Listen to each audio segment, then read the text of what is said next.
मुझे पहले लड़के की तस्वीर दिखाओ माँ, फिर मैं फैसला करूँगी हाँ या ना का।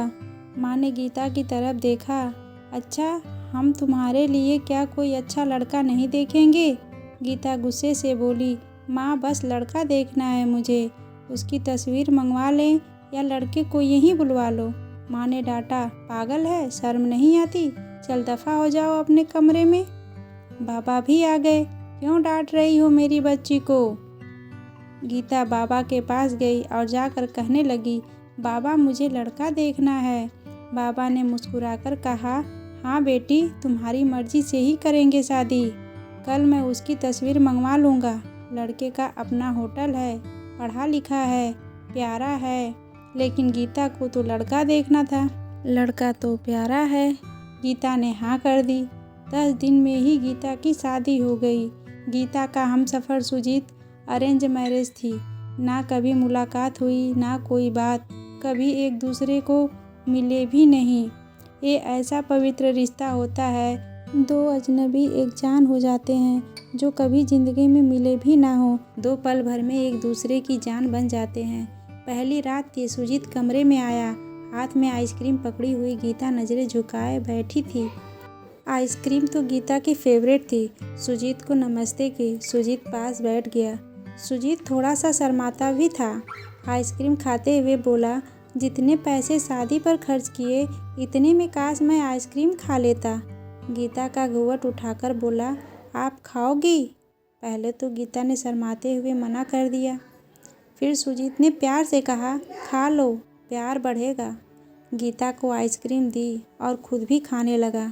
गीता सारी आइसक्रीम खा गई। सुजीत ने जब पूछा, आइसक्रीम पूरी ख़त्म कर दी? गीता मुस्कुराने लगी।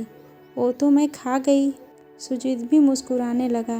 बहुत कंजूस हो आप, पहले कहती नहीं खाती और अब देखो सारी की सारी खा गई हो। यह आइसक्रीम 50-50 की थी। गीता सुजीत को पहली ही रात इतना तो समझ गई थी कि सुजीत दिल का बहुत अच्छा है।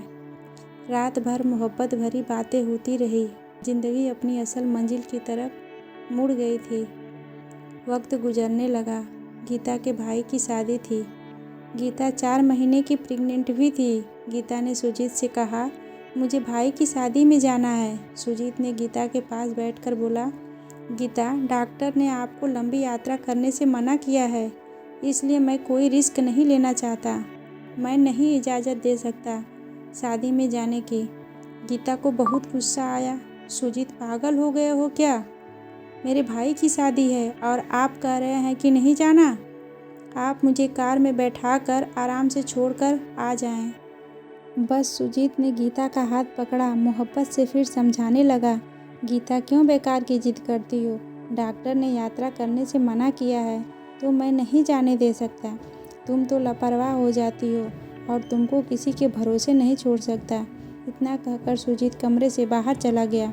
गीता रोने लगी। गीता ने अपनी माँ को फ़ोन किया। सुजीत मना कर रहा है शादी में आने के लिए। माँ ने समझाया, बेटा अगर वो कह रहा है तो मत ही आओ। लेकिन गीता की भाभी और भाई जिद करने लगे, क्यों नहीं आने दे रहा है सुजीत हमारी बहन को? वो रात को आए। सुजीत भी घर पर था। कहने लगे कि मेहंदी है, 3 दिन की बात है, गीता को लेने आए हैं। सुजीत ने गीता की तरफ देखा। गीता, मैंने क्या कहा था तुमसे? गीता ने नज़रें झुका ली, कमरे में चली गई उठकर। सुजीत को तो गुस्सा बहुत था, लेकिन ने सब्र कर लिया। 1000 रुपये जेब से निकाले, गीता को दिए। ये कुछ पैसे रख लो, बाकी और चाहिए तो ले लेना, मैं आऊँगा कल। गीता बहुत खुश थी। सुजीत ने अपने सीने से लगाया, गीता को अपना ख्याल रखना गीता। फिर गीता शादी में चली गई। मेहंदी की रात गीता की बुआ की लड़की भी आई हुई थी। डांस भी किया, काफ़ी एंजॉय किया। बारात वाले दिन जब भाई की बारात लड़की वाले के घर पहुंची तो बारिश हो रही थी। गली में काफ़ी कीचड़ था। गीता का पाँव फिसला, गिर गई। गिरते ही उसके पेट में दर्द होने लगा। गीता ज़ोर ज़ोर से रोने लगी। जल्दी से गीता को अस्पताल ले गए। गीता दर्द से चिल्ला रही थी। सुजीत को कॉल की, गीता के बारे में बताया। सुजीत घबरा गया। वो जल्दी से अस्पताल पहुंचा।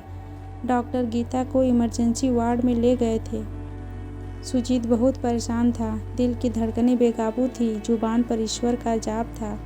बाकी सब लोग शादी की खुशियों में मगन थे, लेकिन यहाँ सुजीत परेशान खड़ा था। कुछ देर बाद डॉक्टर कमरे से आए। उन्होंने सॉरी कहते हुए बताया, आपका बच्चा मर चुका है। सुजीत बेजान सा होकर कुर्सी पर बैठ गया।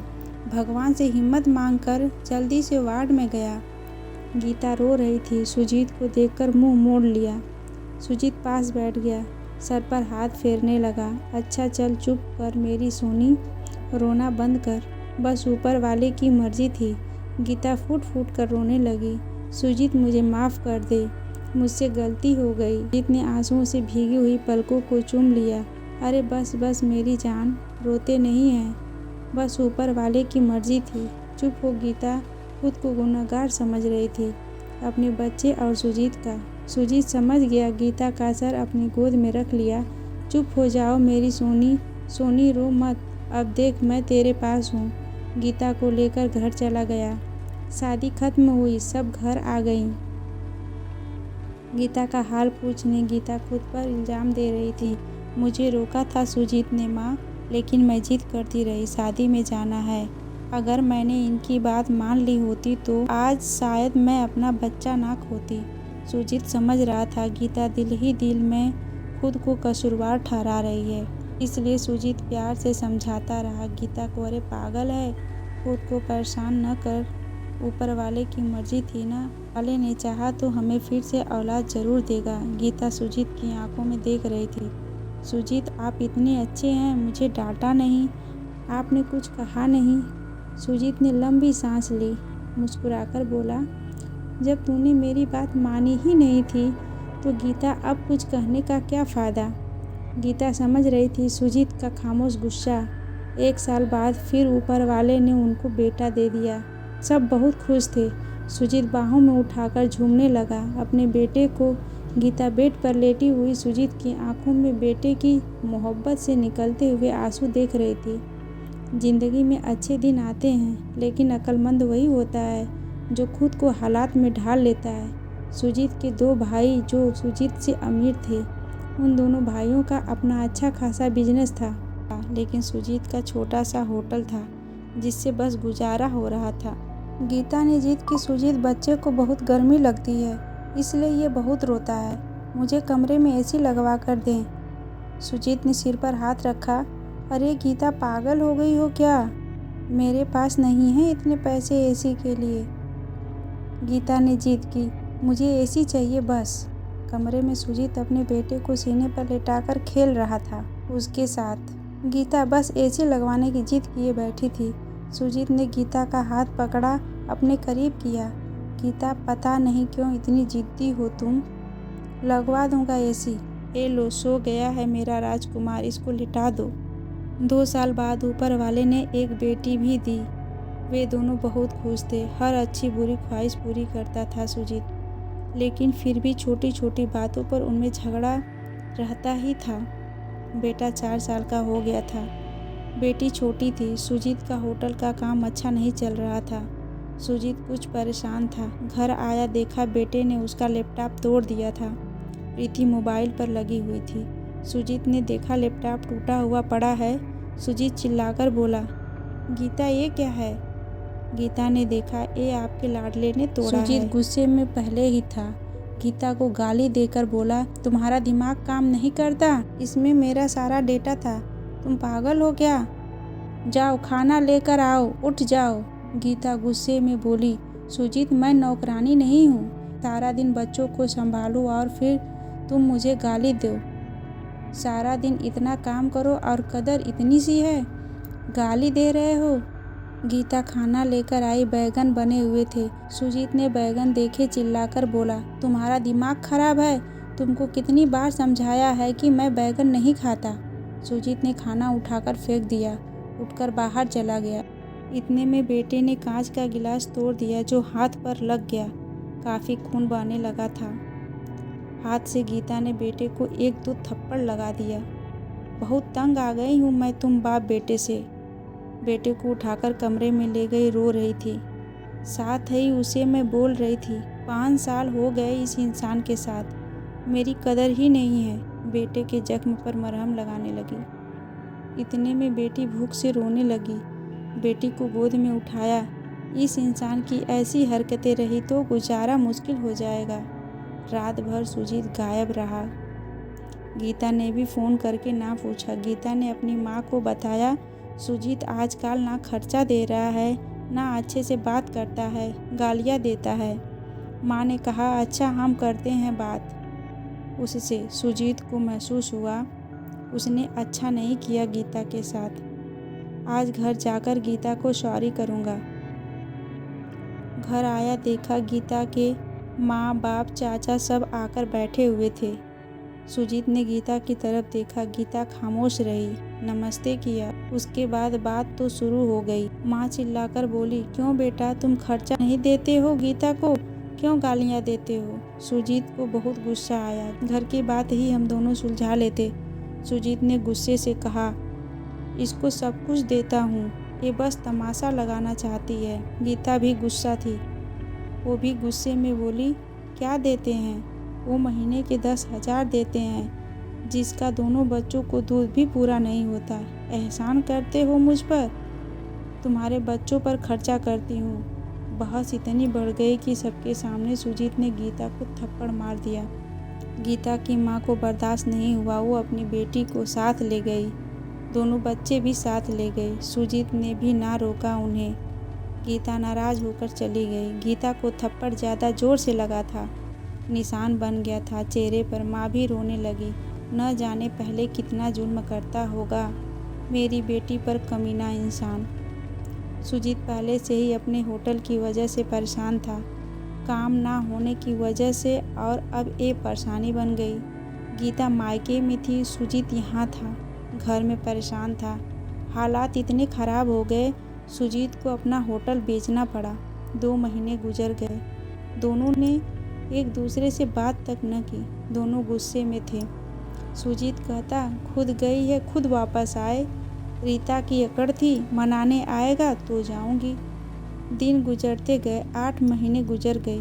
कोई बातचीत नहीं हुई। सुजीत के एक दोस्त ने सुजीत से कहा, विदेश जाना है तो बताओ, मेरे पास एक ही वीज़ा है। हालात काफ़ी बुरे थे। सुजीत विदेश चला गया। नंबर बंद हो गया। 1 साल गुजर गया। दोनों ने कोई बात ना की। एक दूसरे के साथ गीता भाई से खर्चा लेती और बच्चे को दूध का या फिर किसी दूसरी ज़रूरी सामान का। भाई कब तक दे सकते थे खर्चा? उसके भी अपने बच्चे थे। भी गीता के बच्चे कोई नुकसान कर देते, कोई चीज़ तोड़ देते तो गीता की भाभी हजारों बातें करती, ताने देती थी। गीता चुपचाप सुन लेती थी, आखिर किसी को कुछ बताती भी न थी। दीपावली का दिन था। गीता ने भाई से कहा, पैसे दे दो, बच्चों को शॉपिंग करवानी है। भाभी पास से बोली, बहन साफ सी बात है, हमारे पास फालतू के पैसे नहीं हैं। उसी इंसान के साथ गुजारा नहीं तो तलाक लेकर किसी दूसरे से शादी कर लो, जाओ यहाँ से। गीता उस दिन बहुत रोई। उसे एहसास होने लगा था, सुजीत तो मेरे सर का ताज है। सुजीत दुबई में बच्चों को याद कर बहुत रोता था। गीता पागल, बात कुछ थी नहीं और तूने यह क्या कर दिया? उधर गीता के भाई ने गीता के लिए एक आदमी देखा जिसकी पत्नी की मृत्यु हो चुकी थी, 4 बच्चे थे। उसके भाई ने गीता से कहा, बस सुजीत से तलाक ले लो, इस आदमी से शादी कर घर बसा लो अपना। गीता की आंखें भीग गई थी आंसुओं से। जल्दी से मोबाइल निकाला, सुजीत को फ़ोन लगाया। नंबर बंद आ रहा था। गीता रोने लगी, मुझे सुजीत के पास ही जाना है, मुझे कोई शादी नहीं करनी है किसी से। उधर सुजीत का भी दिल तड़पा। उसने सोचा, गीता तो मेरी मासूम सी है, थोड़े से गुस्से पर नाराज़ हो जाती है ना, खुद ही माफ़ी मांग लूँगा अपनी जान से। वो टिकट कटवाकर हिंदुस्तान वापस आ गया। गीता रो रो कर भगवान से अपने पापों और अपने गलती की माफ़ी मांग रही थी कि ऊपर वाले मुझे माफ़ कर दे, मुझे मेरा सुजीत वापस कर दे। रात भर रोती रही। सुबह बेटे को नाश्ता करवा रही थी कि दरवाजे की घंटी बजी। भाभी ने दरवाज़ा खोला। सामने देखा सुजीत खड़ा था। गीता की नज़र पड़ी सुजीत पर। हाथ से दूध का कप छूट गया। नंगे पांव दौड़ते हुए जाकर सुजीत के सीने से जा लगी, चीख चीख कर रोने लगी। सुजीत, मैं बहुत प्यार करती हूँ तुमसे। सुजीत के पाँव पकड़ लिए। माफ़ कर दो सुजीत। सुजीत ने गीता का माथा चूमा, आंसू साफ किया। तुम भी माफ़ कर दो मेरी जान। मैंने गुस्से में ज़्यादा बोल दिया था। बच्चों को सीने से लगाया सुजीत प्यार करने लगा। गीता के भाई और भाभी की आंखों में आंखें डालकर गर्व से बोली, मेरा परमेश्वर मेरा हमसफ़र है। आप लोगों को बहुत बहुत धन्यवाद। वो सुजीत के साथ घर वापस आ गई। दोनों खुशी से सब बातें भूलकर जीने लगे। लेकिन वो इस समाज को इतना बता गए, जज्बात में जुदा हो जाना बहुत आसान है, लेकिन जुदा होकर जीना बहुत मुश्किल है। जो धर्म एक हमसफ़र महसूस कर सकता है, वो कोई और नहीं समझ सकता। गलत फैसला लेकर ज़िंदगी बर्बाद ना करें। ये सब वक्त के साथ बदल जाता है। हाँ, अगर नहीं बदलता तो हमसफ़र अगर कोई नाराज़ है या घमंड में है तो जाओ, मना लो, राज़ी कर लो एक दूसरे को, इससे पहले कि फिर देर हो जाए।